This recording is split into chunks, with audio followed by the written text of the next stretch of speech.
You have been watching Daredevil Born Again, which means you have seen this, the Billy Clubs. Daredevil never leaves home without them. And while they might look simple at first, they are actually a multi-purpose tool with a bunch of cool transformations. So let's build ourselves some Billy Clubs. STLs will be available. Let's talk about the different forms the Billy Clubs can turn into. First, when combined, they form a staff, perfect for close combat. Second, they can extend with a cord in the middle, providing them with more range. They can also separate into two batons, letting Matt use them independently, which is probably how we see them used the most. There's also a grappling hook version, which is perfect for reaching farther, but I'm going to focus on the first three. The 3D model is done. The gloves might look a bit funky. That's because I added small features to improve gripping, and also to get a surface texture similar to the originals. I just hope they end up looking like this when printed, but I guess we will see. Even though the left and right baton seem similar, and yes, they kind of look like lightsabers, there are quite a few differences.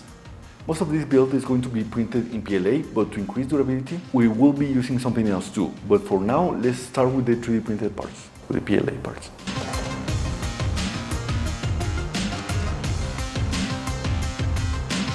Since there are just a few parts, I was able to print everything in one go. Printed parts are all here, and I am happy to report, beautiful subscribers, that the gripping actually you are a subscriber, right? If not, the button is right there. Anyways, the gripping actually made it to the final piece. They look more like dots than rhombuses, but they feel completely different from, for example, flat, smooth plastic. Now, since the assembly is going to be held with a twist lock, before the paint process, I need to superglue these two springs. That will help the mechanism of the connection work. One for the baton with the smaller hole in it, and the other one for this small piece. And this takes us to painting.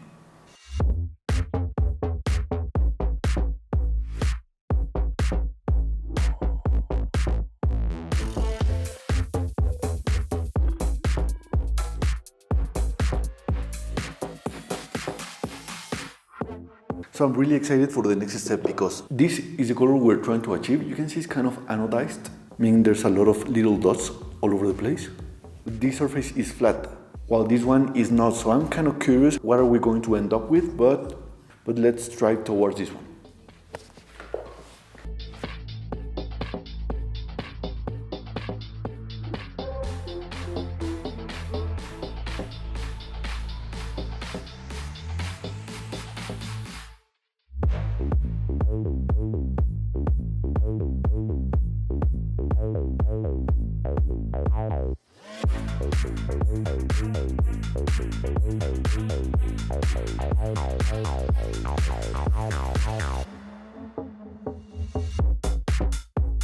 After painting, I can say the color turned out great.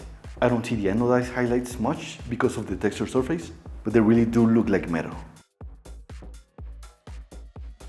For the core connection points of the Billy Clubs, especially the ones that are going to take all of the plugging and unplugging, I need something strong, like seriously strong. So I got them 3D printed in stainless steel by my friends at JLC 3DP. I designed the center connectors and the bottom caps, uploaded the files to the website, selected stainless steel, and just a few days later they arrived safely.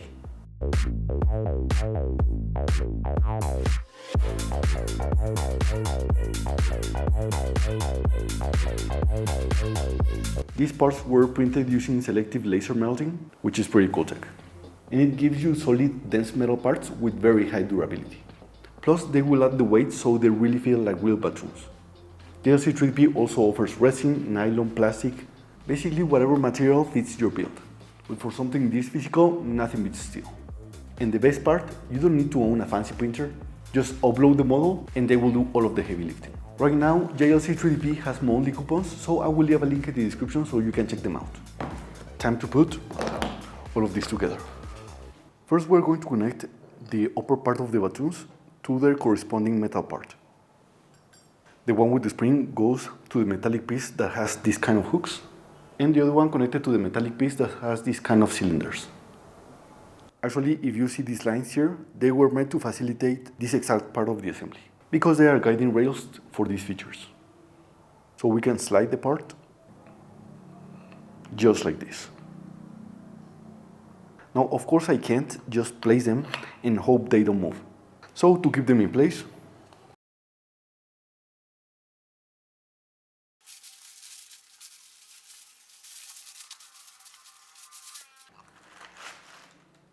I'm going to use contact cement. When using contact cement, please use it in a well-ventilated place and use respiratory protection. I'm trying to add only a thin layer so it doesn't get all clumped up on the inside.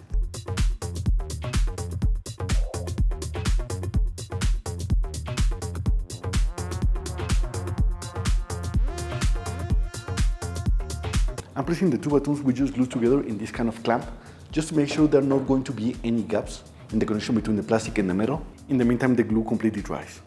Now we are starting to get a sense of what the final build is going to look like. Now let's move to the non-choke mode. This is where the final metal cylinder comes into play.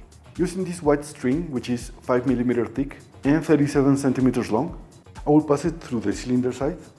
Now I will make a knot and pull it tight, and pull until it is at the end of the piece.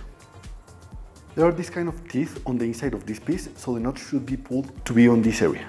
The other end of the string is going to enter through the button with the spring, and I will also tie a knot at the end.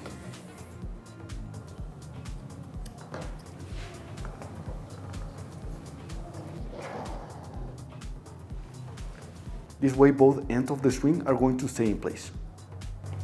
With that ready, I'm going to glue the part that has the other spring to the metal piece, which is going to rest on the teeth we talked about earlier. I don't want to put too much glue because if the spring gets damaged in the future, I want to be able to remove this piece so I can exchange the string. And because we're talking about super glue to attach a plastic piece to a metal part, this connection is not going to be as crazy as it will be between PLA and PLA. This finishes the middle connection, but we are left with these last four components: 2 metal caps and 2 button bases. I will glue the cap to the red bases and screw them together to the rest of the build. These 4 pieces are identical, so the size doesn't really matter. The mechanism for the connection is pretty simple. These cylinders enter in the slots, like that. Then I just twist a little bit and the spring pushes it back. This way it is always in place. And works the same for unplugging. Super easy. And that, my friends, was the last issue to tackle.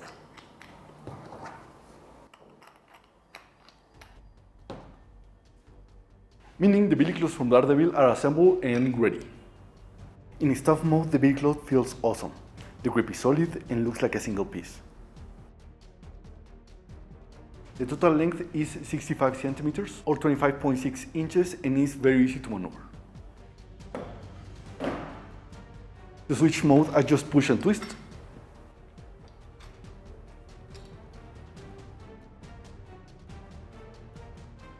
Now I have 2 buttons and I can do all kinds of Daredevil things. They feel really sturdy.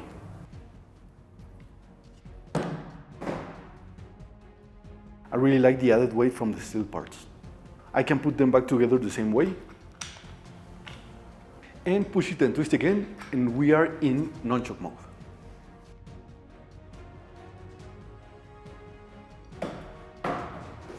This is a lot of fun, but I also need to be careful because, common sense. Still really fun to play with. This wobbles a little bit, but that's okay, that's normal because of the springs. As mentioned earlier, the SCLs are available. The link for the Patreon shop is in the description if you want to start 3D printing yours. Go ahead and tell me in the comments if you like them, if you hate them. Either way, check out the glowing and expanding Captain America shield or also the retractable Wolverine claws. Thanks a lot for watching, and I will see you in one of those videos.